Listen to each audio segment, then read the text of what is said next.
Welcome to Varsha channel. நம்ம சேனலில் என்ன பார்க்க போகிறோன்னா, இன்றைக்கி வந்து ப்ரெட்டு சாதம் செய்கிறது எப்படி பார்க்க போகிறோம். ஃபஸ்ட் எடுத்தோடனே இதுக்கு தேவையானது கேரட், பீன்ஸ், உருளைக்கிழங்கு, இஞ்சி, பூண்டு, பெரிய வெங்காயம், தக்காளி எல்லாத்தையும் கட் பண்ணி வச்சுக்கோங்க. ஒரு குக்கரில் வந்து நான் வந்து கடலெண்ணெய் ஊற்றிருக்கேன், சுத்தமான கடலெண்ணெய். இதை நல்லா ஊற்றிட்டு இதில் வந்து பட்டை, கிராம் போட்டு பிரியாணி இலை எல்லாத்தையும் போட்டு தாளிச்சிக்கோங்க.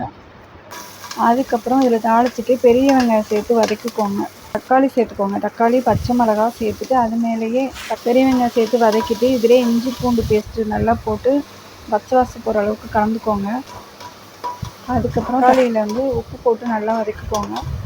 அதுக்கப்புறம் அதுக்கு மேலே கேரட், பீன்ஸ், உருளைக்கிழங்கு சேர்த்து நல்லா கிளறி விட்டுருங்க. அதுக்கப்புறம் பிரியாணி மசாலா கம்மியாக கொஞ்சமாக சேர்த்துக்கோங்க. அதுக்கு மேலே மிளகாய்த்தூள் கொஞ்சம், தேங்காய் பால் எடுத்து அந்த பால் வந்து ஒரு மூடி தேங்காய் அதில் உள்ள பால் சேர்த்துக்கோங்க. தேவையான அளவு தண்ணி ஊற்றி நல்லா கொதிக்க விட்டுருங்க. அதுக்கப்புறம் இதில் அரிசி வந்து சேர்த்துக்கோங்க. சாப்பாட்டு அரிசி சேர்த்து நல்லா கிளறி விட்டு உப்பு போட்டு டேஸ்ட்டு பார்த்து குக்கர் மூடி போட்டு வச்சுருங்க.